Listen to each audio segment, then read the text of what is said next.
திவ்ய வாசகனாகிய யோவானுக்கு வெளிப்படுத்தின விசேஷம் 6ஆம் அதிகாரம். ஆட்டுக்குட்டியானவர் முத்திரைகளில் ஒன்றை உடைக்க கண்டேன். அப்பொழுது 4 ஜீவன்களில் ஒன்று என்னை நோக்கி, நீ வந்து பார் என்று இடிமுழக்கம் போன்ற சத்தமாய் சொல்ல கேட்டேன். நான் பார்த்தபோது இதோ ஒரு வெள்ளை குதிரையை கண்டேன். அதன் மேல் ஏறியிருந்தவன் வெள்ளை பிடித்திருந்தான். அவனுக்கு ஒரு கிரீடம் கொடுக்கப்பட்டது.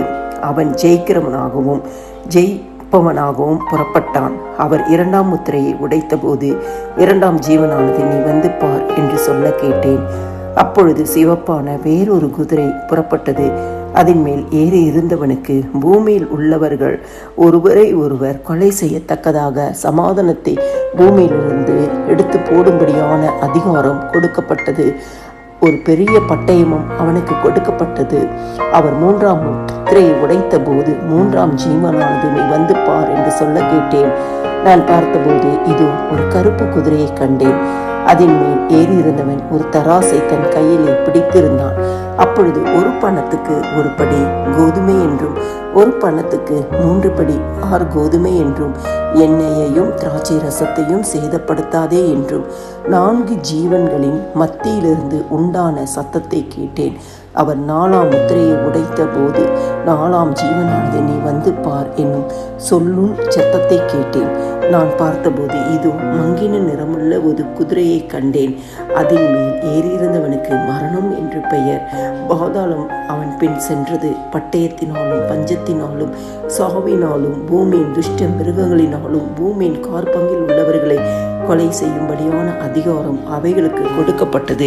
அவர் 5ஆம் முத்திரையை உடைத்த போது தேவ வசனத்தின் நிமித்தமும் தாங்கள் கொடுத்த சாட்சியின் நிமித்தமும் கொல்லப்பட்டவர்களுடைய ஆத்துமாக்களை பலிபீடத்தின் கீழே கண்டேன். அவர்கள், பரிசுத்தமும் சத்தியமும் உள்ள ஆண்டவரே தேவரே, பூமியின் மேல் குடியிருக்கிறவர்களிடத்தில் எங்கள் இரத்தத்தை குறித்து எதுவரைக்கும் நியாய தீர்ப்பு செய்யாமலும் பழி வாங்காமலும் இருப்பீர் என்று மகா சத்தமிட்டு கூப்பிட்டார்கள். அப்பொழுது அவர்கள் ஒவ்வொருவருக்கும் வெள்ளை அங்கிகள் கொடுக்கப்பட்டது. அன்றியும் அவர்கள் தங்களைப் போல கொலை செய்யப்பட போகிறவர்களாகிய தங்கள் உடன்படி விடைக்காரரும் தங்கள் சகோதரருமானவர்களின் தொகை நிறைவாகும் அளவும் இன்னும் கொஞ்ச காலம் இளைப்பாற வேண்டும் என்று அவர்களுக்கு சொல்லப்பட்டது. அவர் 6ஆம் முத்திரையை உடைக்க கண்டேன். இதோ பூமி மிகவும் அதிர்ந்தது. சூரியன் கருப்பு கம்பளியை போல கருத்தது. சந்திரன் இரத்தம் போல ஆயிற்று.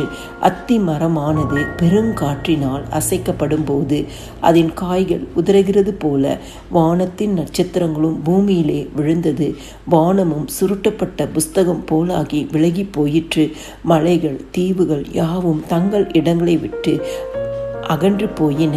பூமியின் ராஜாக்களும் பெரியோர்களும் ஐஸ்வர்யவான்களும் சேனை தலைவர்களும் பலவான்களும் அடிமைகள் யாவரும் சுயதீனர் யாவரும் பர்வதங்களின் குகைகளிலும் கண்மலைகளிலும் ஒளித்து கொண்டு பர்வதங்களையும் கண்மலைகளையும் நோக்கி, நீங்கள் எங்கள் மேல் விழுந்து சிங்காசனத்தின் மேல் வீற்றிருக்கிறவருடைய முகத்திற்கும் ஆட்டுக்குட்டியானவருடைய கோபத்திற்கும் எங்களை மறைத்து கொள்ளுங்கள். அவருடைய கோபாக்கடையின் மகா நாள் வந்துவிட்டது. யார் நிலை நிற்கக்கூடும் என்றார்கள்.